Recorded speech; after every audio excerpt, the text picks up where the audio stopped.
आज का जो लेक्चर है वो आपका क्वालिटेटिव प्रॉपर्टी का पार्ट 2 है, जिसमें कि हम कवर करेंगे elevation in boiling point, depression in freezing point के कॉन्सेप्ट और कई सारे न्यूमेरिकल। इससे पहले पार्ट 1 में मैंने आपको relative loading in vapour pressure explain किया था, और उस पर चलने से पहले मैं थोड़ा सा रिकैप आपको कर देता हूँ। क्वालिटेटिव प्रॉपर्टीज वैलिड होती थी नॉन वोलेटाइल सॉल्यूट के लिए। नॉन वोलेटाइल सॉल्यूट क्या होते थे? जिनका वेपर प्रेशर क्या होता था? जीरो होता था। वेपर प्रेशर जीरो होता था, वो क्या कहलाते थे? आपके नॉन वोलेटाइल सॉल्यूट। वैलिड किसके लिए होती थी qualitative properties? Non volatile solute के लिए। ये चार प्रॉपर्टीज होती थी: relative loading in vapour pressure, elevation in boiling point, depression in freezing point, osmotic pressure. आज ये दो कवर करेंगे। इससे पहले वाले लेक्चर में रिलेटिव लोडिंग हम कवर कर चुके हैं, और पिछले लेक्चर में मैंने आपको एक रिलेशन निकलवाया था, vapour pressure inversely proportional to boiling point, directly proportional to freezing point. अगर वेपर प्रेशर आपका लोअर होगा, लोअर मतलब घटेगा, वेपर प्रेशर अगर घटेगा तो बॉइलिंग पॉइंट आपका बढ़ेगा। तो इसीलिए लोअरिंग इन वेपर प्रेशर के कारण एलिवेशन इन बॉइलिंग पॉइंट आता है। एलिवेशन मतलब इंक्रीज होना, और directly proportional to freezing point होता है तो डिक्रीज होगा आपका ये भी, तो डिप्रेशन एंड फ्रीजिंग पॉइंट आता है। ये कैसे रिलेशन डिराइव किया था, इसके लिए आप पिछला लेक्चर जरूर देख लीजिएगा। तो आपका चलते हैं अब एलिवेशन इन बॉइलिंग पॉइंट और डिप्रेशन इन फ्रीजिंग पॉइंट पर, देख लीजिए। चलिए, आपने अगर पिछला लेक्चर देखा होगा तो आपको relative loading in vapour pressure clear हुआ होगा। अगर नहीं देखा तो उसको जरूर देख लीजिएगा, जिससे कि आपको relative loading in vapour pressure clear हो जाए। अब हम देखते हैं एलिवेशन इन बॉइलिंग पॉइंट। तो जैसा कि मैंने आपको पिछले लेक्चर में बताया था, या इस लेक्चर में देख लीजिए, यह है आपका प्योर सॉल्वेंट। यहाँ यह आपका क्या है? Pure solvent. इस प्योर सॉल्वेंट में मैंने नॉन वोलेटाइल सॉल्यूट मिलाया। नॉन वोलेटाइल सॉल्यूट मतलब सॉलिड सॉल्यूट जनरली, या जिनका वेपर प्रेशर खुद का क्या होता है? जीरो होता है, उसको डिसॉल्व किया है। कुछ इसमें डिसॉल्व हो गए हैं, कुछ इसकी सरफेस पे आ गए हैं। यहाँ पर जब आप चीनी है, सोच लीजिए चीनी है, पानी में डिसॉल्व किए, कुछ घुल गई है और कुछ उसकी सरफेस पे आ गई है। इसको हीट कर रहे हैं तो यहाँ से वेपर्स निकल रही हैं, यहाँ से वेपर्स निकल रही हैं, और इसको हीट कर रहे हैं तो यहाँ से वेपर्स निकल रही हैं। अब बताइए कहाँ से ज़्यादा वेपर्स निकलेंगी? आपकी सॉल्वेंट से वेपर्स ज़्यादा निकलेंगी एज कंपेयर टू सोल्यूशन। क्यों? क्योंकि वेपर्स निकल कहाँ से रही? वेपर्स निकल रही है सरफेस से। वेपर्स कहाँ से निकल रही है? इसकी सरफेस से। और यहाँ पर इसकी सरफेस को किसने बाइंड कर रखा है? इसकी सरफेस को हिंडर्ड कर रखा है इस सल्यूट ने। क्या यहाँ पर सल्यूट है? नहीं, यहाँ पर वेपर्स आराम से ऊपर निकल जा रहे हैं, आराम से इस पर टकरा के वेपर प्रेशर जनरेट कर रही हैं। अब यहाँ पर आपका सल्यूट डिसॉल्व कर दिया तो कुछ डिसॉल्व हो गया, कुछ इसकी सरफेस पे आ गया, सरफेस पे आ गया है, तो ये यहाँ से तो वेपर्स निकलना चाह रहे हैं, लेकिन ये इसको निकलने नहीं दे रहा है। तो as compare to solvent, solution में वेपर्स कम निकलती हैं। नॉन वोलेटाइल सॉल्यूट जब आप मिक्स करते हैं तो उसका वेपर प्रेशर क्या हो जाता है? डिक्रीज होता है। नॉन वोलेटाइल सॉल्यूट में आपका वेपर प्रेशर क्या हो जाता है? उसका डिक्रीज हो जाता है। वेपर प्रेशर क्या हो जाता है? डिक्रीज हो जाता है। अच्छा, वेपर प्रेशर डिक्रीज होगा क्योंकि सॉल्यूट ने उसकी सरफेस को क्या कर रखा है? घेर रखा है। वेपर प्रेशर डिक्रीज होगा, बॉइलिंग पॉइंट क्या होगा? इंक्रीज होगा। बॉइलिंग पॉइंट क्या होगा? इंक्रीज। वेपर प्रेशर डिक्रीज तो बॉइलिंग पॉइंट इंक्रीज। मतलब यहाँ से जब यहाँ जाएंगे तो बॉइलिंग पॉइंट क्या हो रहा होगा? इंक्रीज हो रहा होगा। बॉइलिंग पॉइंट इंक्रीज हो रहा होगा। किसका बॉइलिंग पॉइंट ज़्यादा होगा? सोल्यूशन का बॉइलिंग पॉइंट ज़्यादा होगा। सोल्यूशन का बॉइलिंग पॉइंट ज़्यादा होगा क्योंकि इसका वेपर प्रेशर क्या है? कम है। अब कितने से ज़्यादा हुआ होगा? मान लीजिए यहाँ पर 2 डिग्री सेल्सियस था और ये बढ़कर हो गया 5 डिग्री सेल्सियस। 2 डिग्री सेल्सियस था सॉल्वेंट का, ये बढ़ गया, ज़्यादा होगा, बढ़ गया, मतलब 5 डिग्री सेल्सियस हो गया। कितने से बढ़ा? 3 डिग्री सेल्सियस से बढ़ा, क्योंकि 5 degree minus 2 degree 3 degree Celsius से बढ़ा। अगर मैं यहीं पर सॉल्वेंट का मान लूँ बॉइलिंग पॉइंट T0 भी, और सोल्यूशन का मान लूँ TB सोल्यूशन, सॉल्वेंट का T0 भी, सॉल्वेंट प्योर सॉल्वेंट का, क्योंकि यहाँ केवल क्या है? सॉल्वेंट है। केवल क्या है? सॉल्वेंट। प्योर फॉर्म में क्या है? सॉल्वेंट है। तो T0 भी सॉल्वेंट, यहाँ ये क्या हो जाएगा? TB solution. वेपर प्रेशर यहाँ से यहाँ जाने पे घट रहा है, बॉइलिंग पॉइंट क्या हो रहा है? बढ़ रहा है। बढ़ रहा है तो किसका ज़्यादा होगा? सोल्यूशन का ज़्यादा होगा एज कंपेयर टू सॉल्वेंट।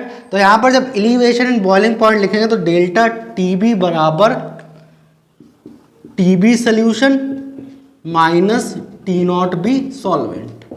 ये क्यों लिख रहे हैं? क्योंकि अभी मैंने बताया था, जैसे मान लीजिए इसका 2 डिग्री है, इसका 5 डिग्री हो गया बढ़कर, 2 डिग्री सेल्सियस बॉइलिंग पॉइंट है सॉल्वेंट का, और ये बढ़कर 5 डिग्री सेल्सियस हो जा रहा है जब हम इसमें नॉन वोलेटाइल सॉल्यूट ऐड कर रहे हैं। तो कितने से इंक्रीज हुआ है? 5 माइनस 2, 5 माइनस 2 मतलब 3 डिग्री सेल्सियस। अगर यही मैंने TB सोल्यूशन ले लिया, ये T0 भी सॉल्वेंट ले लिया, तो TB सोल्यूशन माइनस T0 भी सॉल्वेंट, और ये डायरेक्टली प्रोपोर्शनल होता है मोलेलिटी के। किसके डायरेक्टली प्रोपोर्शनल होता है? मोलेलिटी के। तो एलिवेशन इन बॉइलिंग पॉइंट जो होता है वो डायरेक्टली प्रोपोर्शनल होता है मोलेलिटी के, और इसको हम बोलते हैं elevation in boiling point. TB solution क्या है? Boiling point of solution. T not B solvent क्या है? Boiling point of solvent. अब यहाँ पर आप प्रोपोर्शनलिटी हटाएंगे तो देखिएगा डेल्टा टीबी बराबर आपका आ जाएगा, डेल्टा टीबी बराबर TB solution minus T not B solvent बराबर के बी इंटू एम। के बी क्या है आपका? के बी कहलाता है, के बी आपका कहलाता है मोलल एलिवेशन कांस्टेंट, या फिर इसको इबुलोस्कोपिक कांस्टेंट भी बोलते हैं, इबुलोस्कोपिक कांस्टेंट। इसकी यूनिट होती है डिग्री सेल्सियस पर मोलर और केल्विन पर मोलर, और ये सॉल्वेंट के लिए कांस्टेंट होता है। एक पर्टिकुलर सॉल्वेंट के लिए हमेशा कांस्टेंट रहेगा, सॉल्वेंट के लिए कांस्टेंट होगा के बी। ठीक है, डेल्टा टी बी आपका एलिवेशन इन बॉइलिंग पॉइंट। अच्छा, मोलेलिटी, मोलेलिटी क्या होती है? मोलेलिटी होती है number of moles of solute upon mass of solvent in KG. अगर ये ग्राम में दे रखा हुआ तो 1000 से मल्टीप्लाई हो जाएगा, ये आपकी मोलेलिटी होती है। ये आपने कंसंट्रेशन टर्म में पढ़ी होगी। अच्छा, T B solution, T not B solvent. ठीक है, अब यहाँ पर एक चीज़ और मैं बता दूँ, वाटर, जनरली सॉल्वेंट आपका वाटर ही होता है। वाटर का जो बॉइलिंग पॉइंट होता है वो आपका 100 डिग्री सेल्सियस होता है। अगर सेल्सियस में ले रहे हैं, केल्विन में लेंगे तो 373.15 केल्विन होगा, 373.15 केल्विन। वाटर का बॉइलिंग पॉइंट हमेशा याद रखिएगा, क्योंकि मोस्ट ऑफ द टाइम जो सॉल्वेंट होगा वो आपका वाटर ही होगा। तो देख लीजिए, एक बार नोट कर लीजिए, यहाँ से यहाँ वेपर प्रेशर क्या हुआ? घटा है, तो यहाँ से यहाँ बॉइलिंग पॉइंट क्या हुआ? बढ़ा है। उस इंक्रीज ऑफ बॉइलिंग पॉइंट को हम क्या बोलते हैं? Elevation. TB solution minus T not B solvent, और वो डायरेक्टली प्रोपोर्शनल होगा किसके? मोलेलिटी के। किसके डायरेक्टली प्रोपोर्शनल होगा? मोलेलिटी के। यहाँ delta TB elevation in boiling point कहलाता है, के बी इंटू एम। एम क्या होती है? Molality, number of solute upon mass of solvent in के जी। के बी क्या है? मोलल एलिवेशन कॉन्स्टेंट, इसकी यूनिट लिख दी है मैंने, और इसको इबुलोस्कोपिक कांस्टेंट भी बोलते हैं। तो ये फॉर्मूला नोट कर लीजिए, बहुत इंपॉर्टेंट है। फिर आपका देखते हैं डिप्रेशन इन फ्रीजिंग पॉइंट, फिर चलेंगे इसके न्यूमेरिकल्स पर। देख लीजिए, चलिए, आई होप आपको elevation in boiling point clear हुआ होगा। अब देखते हैं आपका depression in freezing point. Same ही होता है, बस थोड़ा सा चेंज होता है इसमें। देखिएगा, जब आप सॉल्वेंट से सॉल्यूशन की तरफ जा रहे हैं तो आपका वेपर प्रेशर क्या हो रहा है? डिक्रीज हो रहा है। वेपर प्रेशर डिक्रीज हो रहा है, बॉइलिंग पॉइंट क्या हो रहा है? इंक्रीज हो रहा है। तो फ्रीजिंग पॉइंट क्या होगा? डिक्रीज होगा। इस डिक्रीज ऑफ फ्रीजिंग पॉइंट को हम क्या बोलते हैं? डिप्रेशन। डिप्रेशन का मतलब ही क्या होता है? घटना। तो यहाँ से यहाँ जब जाएंगे तो फ्रीजिंग पॉइंट क्या होगा आपका? डिक्रीज होगा। फ्रीजिंग पॉइंट डिक्रीज होगा मतलब किसका ज़्यादा होगा? सॉल्वेंट का ज़्यादा होगा, सोल्यूशन का कम होगा। डिक्रीज हो रहा है यहाँ से यहाँ जाने पर, तो सॉल्वेंट का ज़्यादा, सोल्यूशन का कम। जैसे मान लीजिए यहाँ पर 5 डिग्री सेल्सियस है, इसका फ्रीजिंग पॉइंट 5 डिग्री सेल्सियस है, और इसका फ्रीजिंग पॉइंट घटकर रह गया 2 डिग्री सेल्सियस। तो कितने से डिक्रीज हुआ है आपका? 5 - 2, मतलब 3 डिग्री सेल्सियस डिक्रीज। अगर मैं इसका मान लूँ टी नॉट एफ सॉल्वेंट है, T not F solvent, pure solvent का फ्रीजिंग पॉइंट, और टी एफ सोल्यूशन, सोल्यूशन का फ्रीजिंग पॉइंट। तो डेल्टा टी एफ जो कि डिप्रेशन इन फ्रीजिंग पॉइंट होता है, डेल्टा टी एफ बराबर होगा T not F solvent minus T F solution. क्योंकि अब फ्रीजिंग पॉइंट क्या हो रहा है? घट रहा है। फ्रीजिंग पॉइंट घट रहा है तो इसका बड़ी वैल्यू होगी, इसकी छोटी वैल्यू होगी। बड़ी वैल्यू में से छोटी वैल्यू घटाएंगे तभी तो पता चलेगा कितने से डिक्रीज हुआ है। तो T not F solvent minus T F solution. वहाँ क्या होता था? बॉइलिंग पॉइंट के केस में बॉइलिंग पॉइंट इंक्रीज होता है। तो अगर ये टी नॉट भी सॉल्वेंट है, इंक्रीज हो रहा है, टी नॉट भी सॉल्वेंट, और ये टी भी सोल्यूशन है, तो यहाँ से यहाँ पे जाने पर ये इंक्रीज हो रहा है। इंक्रीज हो रहा है मतलब इसका कम होगा 2 डिग्री सेल्सियस, इसका 5 डिग्री सेल्सियस। तो अब देखेंगे तो टीवी बड़ी वैल्यू में से छोटी वैल्यू घटाएंगे तो TV solution minus T not भी सॉल्वेंट करते थे। लेकिन फ्रीजिंग पॉइंट क्या हो रहा है? डिक्रीज हो रहा है। तो T not F solvent minus T F solution directly proportional यहाँ एम के होगा, वही मोलेलिटी के। ये भी डेल्टा टी एफ, जब मोलेलिटी हटाते हैं तो T not F solvent minus T F solution बराबर के एफ इंटू एम। के एफ आता है, वहाँ के भी आता था, यहाँ के एफ आएगा, वहाँ के भी आता था, यहाँ के एफ आएगा। के एफ आपका के एफ, जैसे वहाँ पर के बी मोलल इलिवेशन होता था, यहाँ के एफ होगा मोलल डिप्रेशन कांस्टेंट। और ये कांस्टेंट किसके लिए होता है? सॉल्वेंट के लिए। एक पर्टिकुलर सॉल्वेंट के लिए के एफ और के बी की वैल्यू कांस्टेंट होती है। इसको कायरोस्कोपिक कांस्टेंट भी बोलते हैं, कायरोस्कोपिक कांस्टेंट। और इसकी यूनिट डिग्री सेल्सियस पर मोलर और केल्विन पर मोलर होती है। देख लीजिए, क्लियर होगा। और मोलैरिटी वही है, number of moles of solute upon mass of solvent KG में। अगर केजी में नहीं है तो इसको किससे डिवाइड करेंगे? 1000 से, जो कि ऊपर पहुंच जाएगा। वाटर का फ्रीजिंग पॉइंट हमेशा याद रखिएगा, क्योंकि मोस्ट ऑफ द टाइम जो सॉल्वेंट होगा वो आपका वाटर ही होगा। वाटर का जो फ्रीजिंग पॉइंट होता है वो 0 डिग्री सेल्सियस होता है, और अगर केल्विन में देखेंगे तो 273.15 केल्विन होता है वाटर का फ्रीजिंग पॉइंट। बॉइलिंग पॉइंट क्या होता था? 100 डिग्री सेल्सियस और 373.15 केल्विन। ध्यान से देख लीजिए, वेपर प्रेशर घट रहा है क्योंकि यहाँ पर सरफेसेस हिंडर कर रहा है, वेपर्स निकल नहीं पा रही हैं। वेपर प्रेशर डिक्रीज हुआ तो बॉइलिंग पॉइंट क्या हुआ? इंक्रीज। बॉइलिंग पॉइंट किसका ज़्यादा होगा? सोल्यूशन का ज़्यादा होगा, तो TV solution minus T not भी सॉल्वेंट किया। फ्रीजिंग पॉइंट घटेगा, आपका फ्रीजिंग पॉइंट घटेगा तो किसका ज़्यादा होगा? सॉल्वेंट का। T not F solvent minus T F solution किया। देख लीजिए, क्लियर होगा इतना। चलिए, आपका एलिवेशन इन बॉइलिंग पॉइंट और डिप्रेशन इन फ्रीजिंग पॉइंट के न्यूमेरिकल करने से पहले थोड़ा सा यहाँ पर क्लियर कर देते हैं चीज़ों को। एलिवेशन इन बॉइलिंग पॉइंट का फॉर्मूला ये है, डेल्टा टीबी का मतलब होता है elevation in boiling point, TV solution का मतलब boiling point of solution, T not भी सॉल्वेंट का मतलब बॉइलिंग पॉइंट ऑफ सॉल्वेंट। और मोस्ट ऑफ द टाइम 100 में से 99 टाइम्स आपको बॉइलिंग जो सॉल्वेंट मिलेगा वो H2O मिलेगा, जिसका बॉइलिंग पॉइंट आपको याद रखना पड़ेगा। बॉइलिंग पॉइंट H2O का होता है 100 डिग्री सेल्सियस या फिर 373.15 केल्विन। अच्छा, यूनिट कैसे डिसाइड करेंगे कि डिग्री सेल्सियस में रखना है कि केल्विन में रखना है? यूनिट कैसे डिसाइड करेंगे? यूनिट डिसाइड करेंगे केबी की यूनिट देखकर। अगर केबी डिग्री सेल्सियस में है तो हम 100 डिग्री सेल्सियस रख देंगे, अगर केबी केल्विन में है तो आपका 373.15 केल्विन रख देंगे।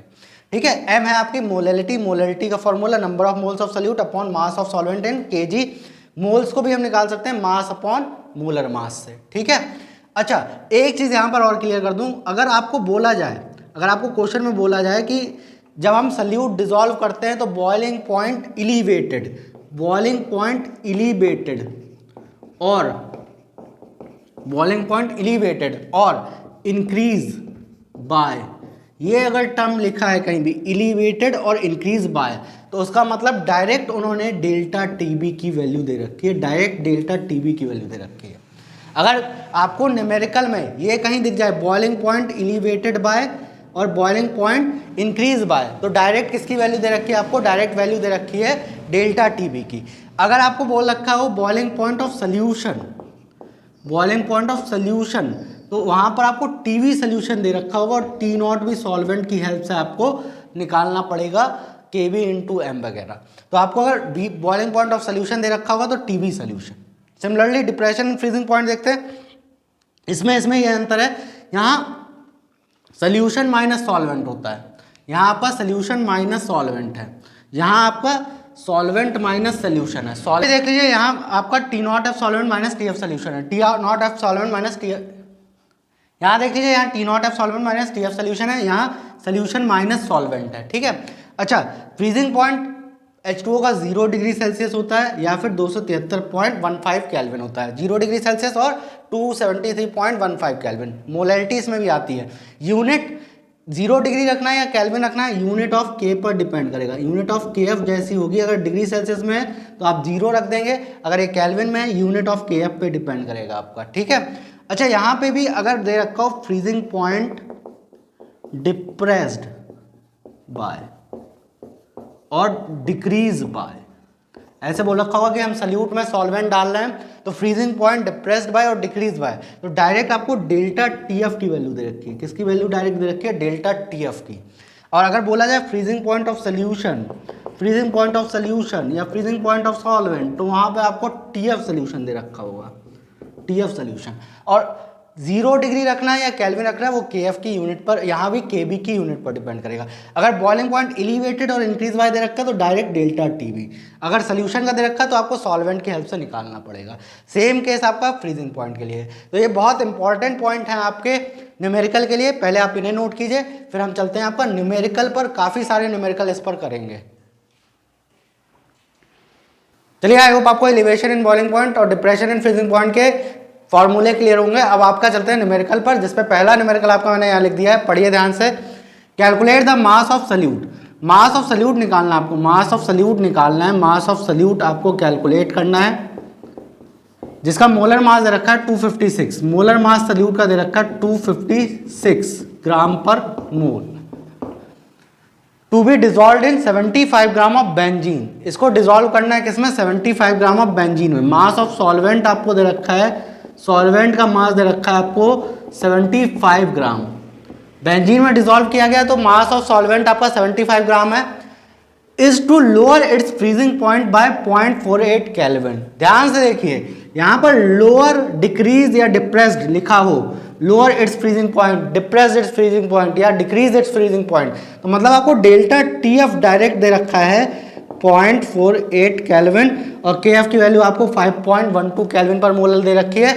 मास निकालना है आपको, फॉर्मूला डेल्टा TF बराबर T0 F solvent minus TF solution बराबर KF इंटू M। मोलैलिटी होती है M, मोलैलिटी का फॉर्मूला क्या होता है? Number of moles of solute upon mass of solvent in kg। अगर ग्राम में होगा तो 1000 से डिवाइड कर लेंगे, मतलब वो ऊपर पहुंच जाएगा। आपको डेल्टा TF दे रखा है, KF दे रखा है, ये दे रखा है डायरेक्ट, KF दे रखा है, और आपको मास ऑफ सल्यूट निकालना है तो मोलैलिटी वगैरह यूज कर सकते हैं। डेल्टा TF की वैल्यू रख दीजिए डायरेक्ट 0.48, KF की वैल्यू 5.12 हो गई। मोलैलिटी में number of moles of solute, number of moles of solute क्या होता है? Number of moles of solute के लिए क्या रखना पड़ता है? मास अपॉन मोलर मास। मास आपको निकालना है सल्यूट का, मास आपको निकालना है, मास निकालना है तो मास x मान लीजिए, मोलर मास आपको दे रखा है 256 दे रखा है, upon mass of solvent. Mass of solvent आपका, सॉल्वेंट क्या है इसमें? बेंजीन है, कितना दे रखा है? 75 ग्राम में है तो डिवाइड बाय 1000 ताकि ये kg में हो जाए, ये ऊपर पहुंच जाएगा, ये यहाँ पहुंच जाएगा। x की वैल्यू आपको निकालनी है 0.48 बराबर 5.12 into x into 1000 divide by 256 into 75। अब ध्यान से देखिए, ये आपका पॉइंट हटाइए, यहाँ 2 0 बढ़ाइए, ये 2 0 से ये 2 0 कैंसिल, ये 1 और ये 2 टाइम जाएगा डायरेक्ट। 256 2 जा 512 होता है, नहीं ऐसे काट सकते तो 2 से काटिएगा। यहाँ 5 2 जा 10, 15 5 जा 75, ऊपर 0.48 बराबर इधर बचेगा 4x divide by 15। Cross multiply कर लीजिए, क्रॉस मल्टीप्लाई कर लीजिए, इसको इधर इसको इधर, तो आपका 48 इंटू 15/400 आ जाएगा x। ये पॉइंट हटाए, यहाँ पे 0.48 हुआ होगा, पॉइंट हटाए, 00 बढ़ गए यहाँ पर। अब 48 से 4 से काट लीजिए, ये 12 और ये 100, ये 3 और ये 5 से काटेंगे 20, तो 12 इंटू 3 डिवाइड बाय 20। अभी भी काट सकते हैं, ये आपका 5 और ये आपका 3, तो ये 9/5 आ जाएगा। 9/5 को सॉल्व कीजिएगा, 9/5 को सॉल्व करेंगे तो तकरीबन आपका 5 बन जा 5 और यहाँ 4 बचेगा 1.8, तो x बराबर कितना आ जाएगा आपका? 1.8 ग्राम। अब यहाँ से आपका कैलकुलेशन स्टार्ट होता है, जब आपने यहाँ वैल्यू पुट कर दी। और डेल्टा TF ही क्यों लिया है डायरेक्ट? क्योंकि यहाँ पर आपको दे रखा है लोअर इट्स वैल्यू, तो लोअर इट्स वैल्यू मतलब 0.48। अगर बोल रखा होता सोल्यूशन का फ्रीजिंग पॉइंट तो हम केल्विन में रखते सोल्यूशन का और सॉल्वेंट का भी। KF की वैल्यू किस में है? केल्विन में। तो देख लीजिए, नोट कर लीजिए, फिर चलते हैं आपका दूसरे क्वेश्चन पर। आई होप आपको पहला क्वेश्चन क्लियर हुआ होगा। अब दूसरे क्वेश्चन पर चलते हैं। दूसरा क्वेश्चन यहाँ पर लिख दिया मैंने, 18 gram of C6H12O6 dissolve in 1 kg of H2O। 18 gram of glucose, glucose मतलब आपका सल्यूट, मास ऑफ सल्यूट आपको यहाँ पर दे रखा है 18 ग्राम और वो डिजॉल्व किया गया है 1 kg ऑफ H2O में, मतलब मास ऑफ सॉल्वेंट आपको दे रखा है 1 kg, मास ऑफ सॉल्वेंट आपको दे रखा है 1 kg। आगे बोल रखा है at what temperature solution will boil, मतलब वो टेम्परेचर बताइए जिस पर ये सोल्यूशन बॉयल हो। बॉयल का मतलब बॉइलिंग पॉइंट बताना है आपको सोल्यूशन का, टीबी सोल्यूशन आपको बताना है। और केबी की वैल्यू 0.52 केल्विन पर मोलर है, केल्विन पर मोलर, ध्यान दीजिएगा केल्विन, क्योंकि यहाँ पर फिर हमें आगे जो टेम्परेचर है या बॉइलिंग पॉइंट है वो किस में रखना पड़ेगा, केल्विन में ही रखना पड़ेगा।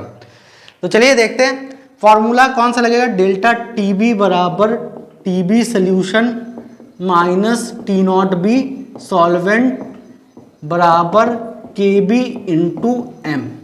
हमें ये चीज़ निकालनी है, तो हम ये दोनों को बराबर रख सकते हैं कि नहीं रख सकते हैं। जैसे x बराबर वाई बराबर जेड है, तो x बराबर जेड हो सकता है, y बराबर भी जेड हो सकता है। हमें टीबी सोल्यूशन निकालना है तो हम इन दोनों को बराबर रख दें, के भी पता ही है, मोलैलिटी निकाल लेते हैं, फिर आपका टी नॉट भी सॉल्वेंट रख के टीबी सोल्यूशन निकाल लेंगे। टीबी सोल्यूशन ऐसे रखिए, TB solution minus T not B solvent, के बी की वैल्यू कितनी है, के बी की वैल्यू आपको देखिए 0.52 के बी की वैल्यू हो गई। मोलैलिटी, मोलैलिटी होती है number of moles of solute upon mass of solvent, mass of solvent. और मोल्स क्या होते हैं आपके, मास अपॉन मोलर मास। आपको 18 ग्राम सोल्यूट दे रखा है तो 18 बटे ग्लूकोज का जब आप मोलर मास निकालेंगे तो इसका 12 होता है, इसका 1 होता है, इसका 16 होता है। मोलर मास जब आप निकालेंगे तो 180 आएगा, तो 18 अपॉन 180 आपका मोल्स आ गया, मोल्स ऑफ सोल्यूट आ गया, अपॉन मास ऑफ सॉल्वेंट, कितने सॉल्वेंट में डिजोल्व है, केजी, 1 केजी में ही डिजोल्व है। अगर केजी में होता है तो ऐसे ही रखते हैं, ये सॉल्वेंट केजी में होना चाहिए मोलैलिटी के लिए। मोल्स का फॉर्मूला मास अपॉन मोलर मास। अब यहाँ TB solution minus T not B solvent बराबर 0.52 इंटू 18/180, ये 1 ऐसे रहेगा, 1/10 हो जाएगा, यहाँ पर इंटू 1/10 आ गया। ये 1 ऐसे रहा, इंटू 1 है तो ये 1 ऐसे रहेगा। TB solution minus T not B solvent बराबर आपका आ जाएगा 0.052 केल्विन। केल्विन क्यों आया, क्योंकि यहाँ पर 0.52 दे रखा था, क्या दे रखा था, 0.52 केल्विन दे रखा था, तो यहाँ पे भी आपका क्या जाएगा, केल्विन में आ जाएगा। अब सोल्यूशन का निकालना है, सॉल्वेंट की वैल्यू रख दीजिए 373। सॉल्वेंट क्योंकि H2 है, H2 का अगर आप केल्विन में बॉइलिंग पॉइंट देखते हैं तो 373.15, यहाँ 373.15 रखा, ये 0.052 केल्विन हुआ। अब ये माइनस है, इसको इधर ले जाइए, ये प्लस हो जाएगा, तो आपका आंसर जो आएगा वो आएगा टीबी सोल्यूशन बराबर, अब 373.15 है और यहाँ 0.052 है, 0.052, तो 2 5 5 10 2.373 केल्विन। देख लीजिए यहाँ पर आपको सोल्यूशन का बॉइलिंग पॉइंट निकालना था, कैसे पता चला, at what temperature solution will boil. तो आपने सारा कुछ डाटा रखते गए, और इसको ही क्यों कंपेयर किया, क्योंकि आपको टीबी सोल्यूशन चाहिए था। सॉल्वेंट का आपने कितना रख दिया, 373.15 क्यों रखा, क्योंकि के बी की वैल्यू किस में है, केल्विन में। देख लीजिए, नोट कर लीजिए, फिर अगले क्वेश्चन पर चलते हैं।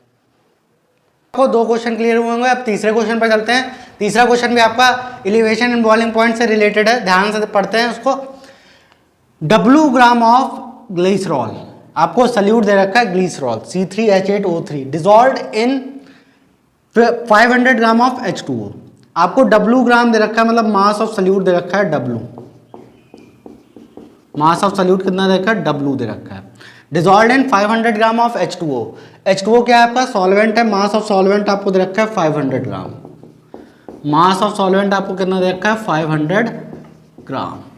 The boiling point of solution is 100.42 degree Celsius. आपको बॉइलिंग पॉइंट सोल्यूशन का दे रखा है, यहाँ पर बॉइलिंग पॉइंट ऑफ सोल्यूशन मतलब टीबी सोल्यूशन आपको दे रखा है, टीबी सोल्यूशन दे रखा है आपको 100.42 डिग्री सेल्सियस, और आपसे W की वैल्यू पूछी गई, मतलब W बताना है कितना होगा। मोलर मास इसका निकाल लेते हैं, मोलर मास ऑफ सोल्यूट अगर हम निकालना चाहें तो मोलर मास ऑफ सोल्यूट कैसा निकलेगा, इसका 12 होता है, इसका 1 होता है, इसका 16 होता है, 12 × 3 प्लस 8 × 1 प्लस 3 × 16, मतलब आपका 36 8 और 48, मतलब आपका ये आ जाएगा 36 8 44, 44 और 48 जाके बैठता है 92।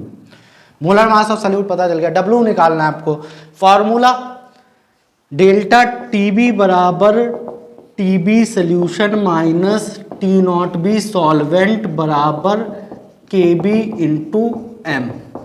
अच्छा एक चीज़ ध्यान से देखिएगा, यहाँ Kb की वैल्यू दे रखी है 0.41512 केल्विन और ये डाटा दे रखा है डिग्री सेल्सियस में। आप चाहो तो इसको कन्वर्ट कर लो, लेकिन यहाँ कन्वर्ट करने की आवश्यकता नहीं पड़ेगी। लेकिन आप कंफ्यूजन ना क्रिएट हो, वहाँ पर आप जब पेपर दे रहे हो तो कंफ्यूजन ना क्रिएट हो, आप इसको कन्वर्ट ही कर लो, हमेशा कन्वर्ट कर लिया करना। ये केल्विन में है, ये डिग्री सेल्सियस में है, इसको केल्विन में कन्वर्ट करने के लिए कितने से जोड़ देंगे, 273 से जोड़ देंगे। 273 प्लस 100.42 बराबर 373.42 केल्विन। ये हालांकि अभी आप जब आगे करेंगे इसको तो देखिएगा ये कन्वर्ट करने की आपको आवश्यकता महसूस नहीं होगी, लेकिन कंफ्यूजन क्रिएट ना हो इसलिए आप इसको कन्वर्ट कर लिया करना हमेशा। ये केल्विन में है तो इसको भी केल्विन में कर लिया। अब इतनी चीज का यूज करेंगे हम और आपको मास निकालना है। टीवी सोल्यूशन आपको दे रखा है 373.42 केल्विन में। टी नॉट भी सॉल्वेंट, अब मास अननोन है, टी नॉट भी सॉल्वेंट अननोन होगा तो काम बन नहीं पाएगा। सॉल्वेंट का है यहाँ पे H2O है। H2O का बॉइलिंग पॉइंट कितना होता है केल्विन में, अगर हम रखना चाहें तो 373 भी रख सकते हैं। केल्विन में अगर हम रखना चाहें तो 100 डिग्री सेल्सियस या 373 केल्विन या 373.15 केल्विन भी रख सकते हैं। मैं यहाँ पर 373 केल्विन ले रहा हूँ, किसका, वाटर का। ये किसका हो गया, वाटर का हो गया। वाटर सॉल्वेंट है तो 373 केल्विन, ये भी केल्विन में, ये भी केल्विन में। केवी की वैल्यू आपको 0.512 इंटू अच्छा मोलैलिटी क्या होती है, number of moles of solute upon mass of solvent. अगर ग्राम में होगा तो कितने से मल्टीप्लाई हो जाएगा, ऊपर 1000 से मल्टीप्लाई हो जाएगा। अब मोल्स क्या होता है, मास अपॉन मोलर मास। मास अपॉन मोलर मास जब आप लगाने जाएंगे, इसका मास आपको निकालना है W, molar mass solvent solute का 92 डिवाइड बाय सॉल्वेंट, कितने सॉल्वेंट में डिजॉल्व है 500, और यहाँ केजी में चेंज करने के लिए 1000 से डिवाइड करेंगे, जो कि ये ऊपर पहुंचेगा, ये यहाँ पहुंचेगा। आपको W निकालना है। यहाँ ये कितना आ जाएगा 0.42 बराबर 0.512 into W into 1000 by 92 into 500 से ये काट दीजिए, 2 टाइम्स जाएगा। अब क्रॉस मल्टीप्लाई वगैरह कर लीजिए, 0.42 इंटू 92 ये इधर आ जाएगा, ये एक तरफ आ जाएगा। जब आप करेंगे तो 0.42 इंटू 92 बराबर W इंटू 2 इंटू 0.512। तो W की वैल्यू क्या आ जाएगी आपकी, W की वैल्यू इधर मैं कर दे रहा हूँ, W बराबर आएगा आपका 0.42 इंटू 92 डिवाइड बाय 2 इंटू 0.512। यहाँ से पॉइंट हटाइए, यहाँ से पॉइंट हटाइए, एक जीरो ऊपर बढ़ेगा, 2 से काटिए 21 बचेगा, यहाँ पर काटिए ये आपका 4 और ये आपका 6, 0 इसको काटेंगे तो 256, अभी और काट सकते हैं इसको 128, इसको 230 आ जाएगा। अब आप इसको मल्टीप्लाई करके ऐसे डिवाइड करेंगे तो आपकी W की वैल्यू निकल आएगी। इसको डिवाइड कीजिएगा, मल्टीप्लाई कीजिएगा और इसका यूनिट जो आएगी ग्राम में आएगी। किस में आएगी, आपका ग्राम में आएगा। देख लीजिए यहाँ पर क्या किया है, अच्छा 373.42 किया था, यहाँ 373 रख दिया और आपका वैल्यू निकाल ली। अगर हम इसको 100 ही रहने देते, अगर मान लीजिए यहाँ हम 100 ही रहने देते, 100.42 और इसका हम 100 रखते, तब भी हमारा जो डिफरेंस आता है वो 0.42 का ही आता है, क्योंकि चाहे केल्विन में हो चाहे डिग्री सेल्सियस में हो, जो डिफरेंस आएगा वो सेम ही आएगा। लेकिन वहाँ कन्फ्यूजन क्रिएट ना हो इसलिए आप हमेशा अगर ये केल्विन में है तो केल्विन में चेंज कर लीजिएगा। देख लीजिए क्लियर होगा। यहाँ टीबी सोल्यूशन दे रखा था आपने, टी नॉट भी सॉल्वेंट वगैरह रख के W की वैल्यू निकाली है, ये आप सॉल्व करेंगे, यहाँ से आपकी निकल आएगी। देख लीजिए, फिर अगले क्वेश्चन पे चलते हैं। चलिए आई होप आपको पिछले 3 क्वेश्चन क्लियर होंगे। अब आपका चौथे क्वेश्चन पर चलते हैं, जो कि काफ़ी इंटरेस्टिंग क्वेश्चन है। कई लोग इसको गलत करके आएंगे, आपको गलत नहीं करना है। ध्यान से पढ़ते। 15 ग्राम ऑफ सल्यूट, आपको मास ऑफ सल्यूट दे रखा है 15 ग्राम, मास ऑफ सल्यूट आपको दे रखा है 15 ग्राम, 15 ग्राम मास ऑफ सल्यूट दे रखा है। Is resolve in 450 gram of H2O। H2O आपका क्या हो गया, सॉल्वेंट हो गया। मास ऑफ सॉल्वेंट आपको दे रखा है 450 gram, 450 gram. The solution freezes at -0.34 degree Celsius. Solution freezes at मतलब TF सोल्यूशन आपको दे रखा है -0.34 degree Celsius, -0.34 degree Celsius. Calculate molar mass of solute. KF की वैल्यू आपको दे रखी है, इसकी मोलर मास निकालनी है, किसकी, सल्यूट की निकालनी है, और इसकी KF की वैल्यू दे रखी है, KF की वैल्यू 1.86 केल्विन पर मोल। हालांकि यहाँ चेंज नहीं करना है, लेकिन आप वहाँ कंफ्यूजन क्रिएट ना हो इसलिए इसको चेंज कर लीजिए केल्विन में। पहले ये डिग्री सेल्सियस में है और ये केल्विन में। आपको चेंज वहाँ कई लोगों ने बताया होगा करने की जरूरत नहीं है, लेकिन वहाँ कंफ्यूजन ना क्रिएट हो इसलिए इसको चेंज जरूर कर लीजिएगा।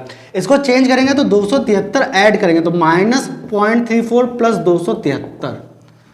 273 में से ये माइनस साइन के साथ आएगा क्योंकि इसमें ऐड करना है प्लस 273, तो 273 माइनस 0.34 तकरीबन कितना आ जाएगा आपको 272.66 kelvin.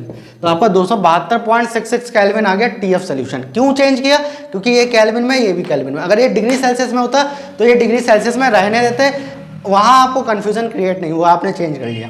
Formula delta T F बराबर T not F solvent minus T F solution बराबर K F into M. M है मोलैलिटी। मोलैलिटी क्या होती है? Number of moles of solute upon mass of solvent.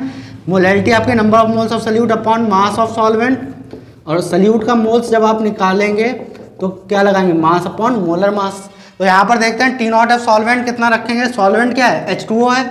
H2O का फ्रीजिंग पॉइंट कितना होता है? 0 डिग्री सेल्सियस, लेकिन यहाँ केल्विन में रखना है तो 273 रखते हैं। 273 माइनस 272.66, ये 272.66 बराबर K F 1.86 into moles.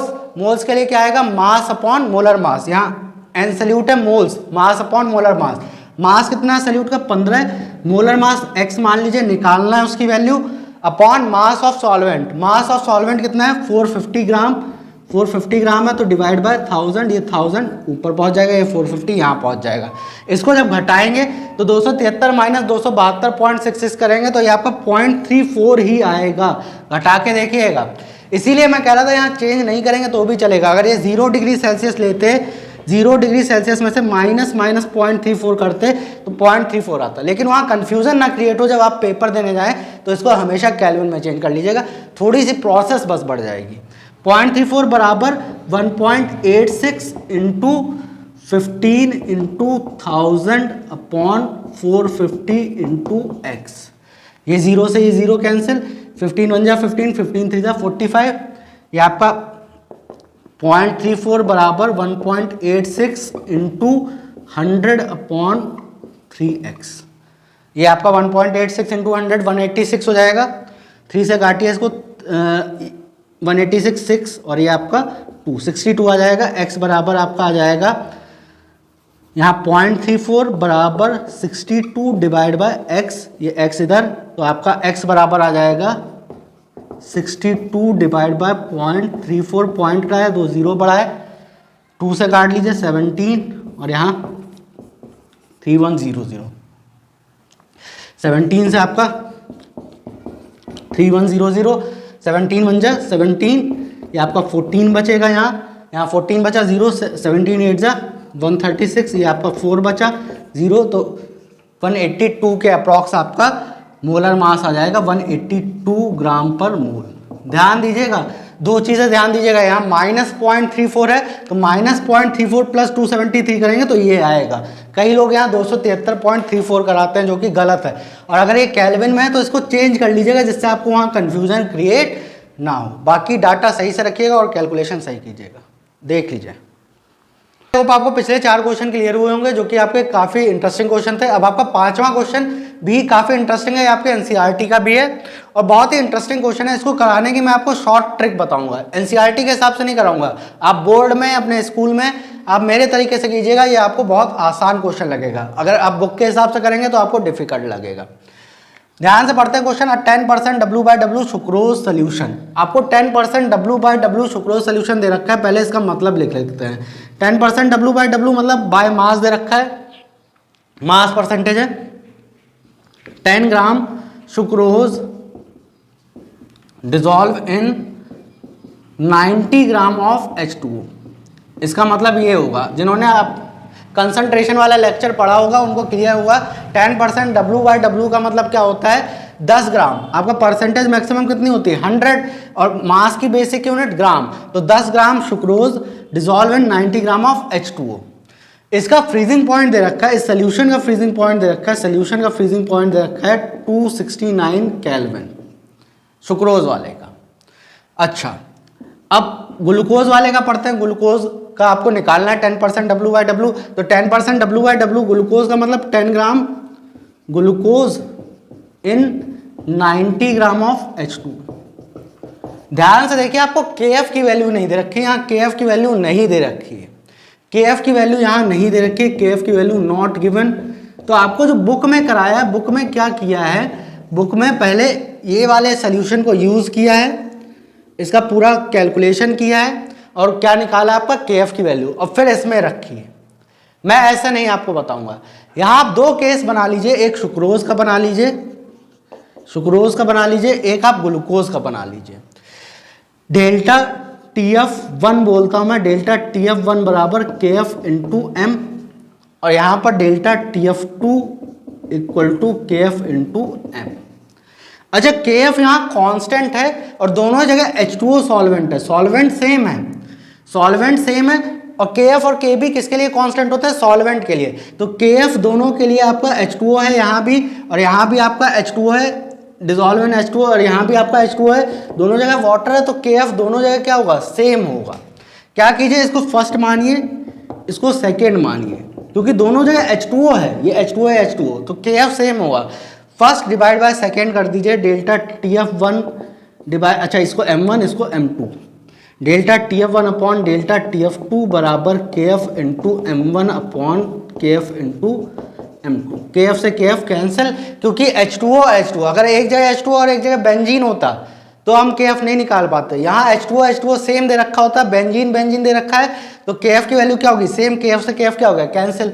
Delta TF1 upon delta TF2, molality क्या होती है, मोलैलिटी का फॉर्मूला होता है number of moles of solute upon mass of solvent. अब आप यहाँ पर ध्यान से देखिए, यहाँ मोल्स ऑफ सोल्यूट M1 किसके लिए होगी, सुक्रोज के लिए, इसका डेल्टा TF1 माना है, उसका डेल्टा TF2 माना है। सुक्रोज के लिए M1 मोल्स 10/342, सुक्रोज का मोलर मास 342 है, 342 है, डिवाइड बाय 90, ये तो M1 हो गई, और इंटू 1000, ये तो M1 हो गई। M2 आप लगाएंगे 10/180 डिवाइड बाय 90 इंटू 1000। क्यों, क्योंकि आपका 90 ग्राम ऑफ H2O है और ये 10 ग्राम ऑफ ग्लूकोज है, यहाँ 10 ग्राम ऑफ सुक्रोज है, ये आपका मोलर मास हो गया, मास अपॉन मोलर मास, यहाँ भी मास अपॉन मोलर मास, ये सॉल्वेंट का हो गया।